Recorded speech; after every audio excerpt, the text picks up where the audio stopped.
Bonjour à tous, j'espère que vous êtes en forme. Je suis Guillaume Limbert, expert en compléments alimentaires. J'ai vendu des compléments alimentaires.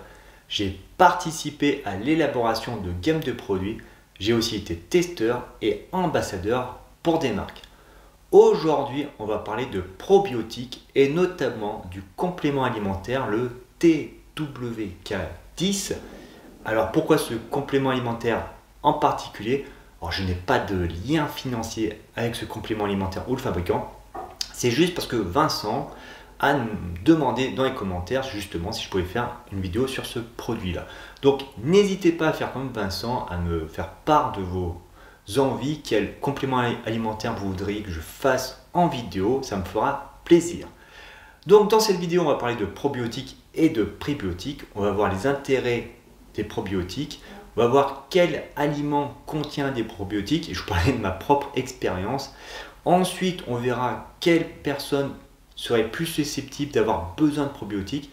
Et enfin, on parlera de compléments alimentaires et donc notamment du TWK10. Alors déjà, qu'est-ce que c'est qu'un bon probiotique et un prébiotique? Un probiotique, en gros, pour faire simple, ce sont des bonnes bactéries pour notre système intestinal, pour nos intestins. Donc ils ont plein de bienfaits, ces bonnes bactéries, et en plus de ça, le fait d'avoir justement des bonnes bactéries, ça permet aussi de limiter la prolifération des mauvaises bactéries qui nous veulent du mal. Après, qu'est-ce que c'est donc ces fameux prébiotiques? Les prébiotiques, ce ne sont pas des bactéries, ce sont des fibres. Et en gros, ces fibres vont favoriser le développement des bonnes bactéries dans nos intestins. Donc en gros, il faut des probiotiques, mais aussi apporter des prébiotiques pour leur développement. Et un prébiotique très connu, c'est l'inuline, à ne pas confondre avec l'insuline. Alors si ça vous intéresse, une vidéo sur les prébiotiques, n'hésitez pas à me le dire. Donc quel serait l'intérêt d'apporter des probiotiques à notre alimentation? Déjà, ça serait intéressant pour favoriser l'assimilation des acides aminés, quand c'est l'importance des acides aminés sur plein de rôles, notamment musculaires. Ça serait aussi intéressant pour réduire ou prévenir les problèmes du système digestif. Après, ça serait intéressant pour renforcer notre système immunitaire, réduire l'inflammation.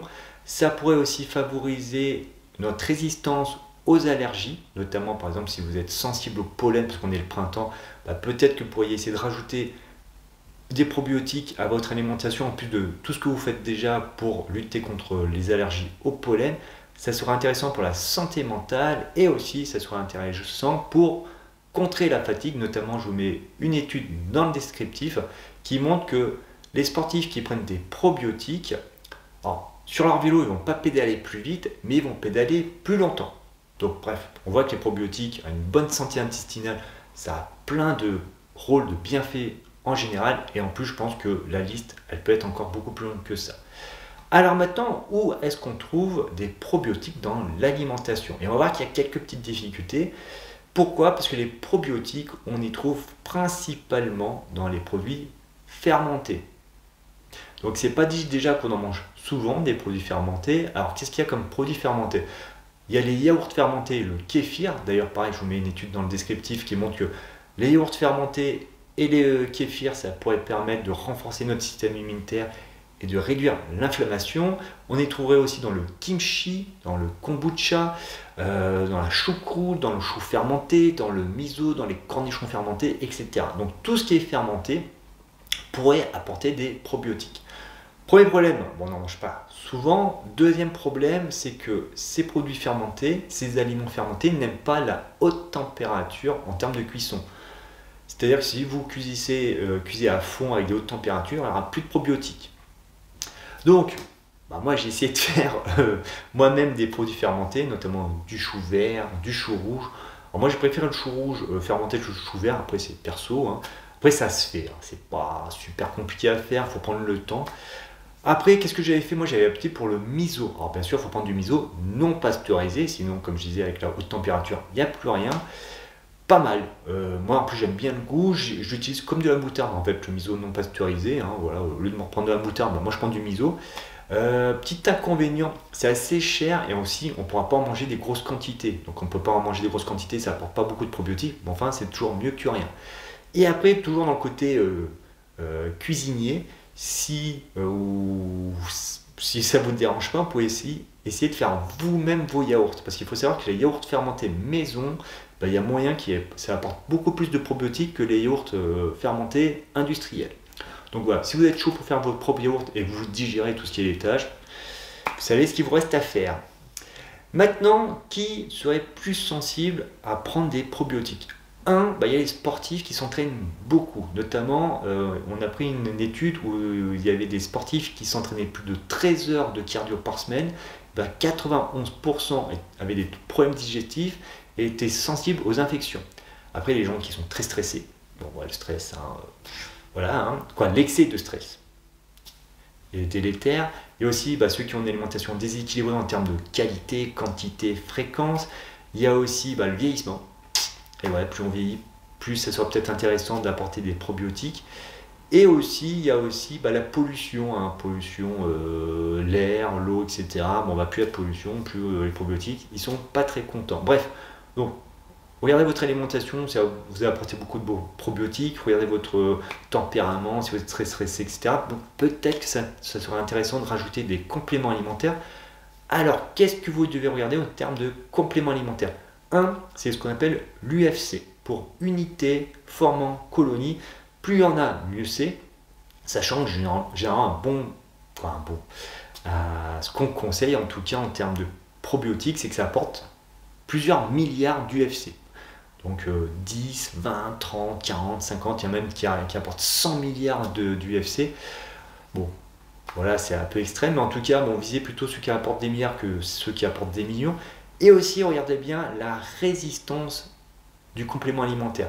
Pourquoi? Parce qu'à l'image des aliments fermentés qui n'aiment pas la chaleur en termes de probiotiques, c'est pareil. Il y a certains probiotiques qui étaient très fragiles, donc il fallait tout le temps que ça soit réfrigéré en termes de fabrication, de transport, etc. Donc en gros, si on faisait une petite erreur, il n'y avait plus grand-chose au niveau du complément alimentaire. Donc maintenant, c'est plus simple, c'est regarder justement les probiotiques qui sont résistants justement aux différences de température et qui sont aussi résistants pour passer l'estomac qui est très acide.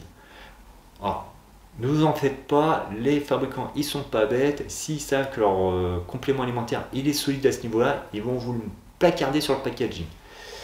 Concernant donc ce fameux TWK10, qui est du Lactobacillus plantarum, qu'est-ce que ça apporte? Alors déjà, c'est fait à partir du kimchi, donc plat traditionnel coréen, mais ça a été trouvé en 2008 par des Taïwanais. Ensuite, donc ça a été breveté. Deux études, une étude sur l'être humain qui montrait que ce complément alimentaire améliore l'endurance des athlètes, et une autre étude animale, toujours dans le descriptif, qui montrerait que carrément sur l'animal, c'est bien pour la prise de muscle, prise de force, endurance. Alors, ce qui marche sur l'animal, c'est pas dit que ça marche sur l'être humain, mais c'est plutôt prometteur. Et en effet aussi, ce qui est bien avec le TWK10, c'est l'apport, on est généralement aux alentours de 30 milliards d'UFC par jour, et ça serait donc aussi très résistant, donc ça y aurait un bon apport en termes, quand ça arrive au niveau des intestins. Donc un complément alimentaire quand même prometteur. Personnellement, je ne savais pas, mais je l'ai testé. Et je suis allé vérifier parce que j'avais un coach qui m'avait fait prendre des probiotiques en 2019. J'ai recherché le produit. Je vous avoue qu'à l'époque, je n'avais pas regardé quel était le nom de ce probiotique. Alors, petite différence, c'est que ce que j'avais pris, en fait, il m'avait fait prendre 5 souches de probiotiques et notamment ce fameux TWK10, donc Lactobacillus plantarum, perso. Après, c'est très perso. Donc, ça a apporté plusieurs dizaines de milliards de probiotiques. J'ai pas senti une énorme différence, comme par exemple avec la glycine, où je sens vraiment que je dors mieux. Là, les probiotiques, ça m'a pas fait du mal. Je peux pas dire que ça m'a fait du mal, mais l'apport limité. Alors, peut-être parce que déjà à l'époque, justement, je faisais attention à mon entraînement, à bien dormir, à la gestion du stress, gestion des émotions, etc. Et qu'aussi, je bidouillais un peu les produits fermentés et le miso. Donc peut-être pour ça que finalement mes intestins n'étaient pas trop mal, donc je n'ai pas trop ressenti l'effet.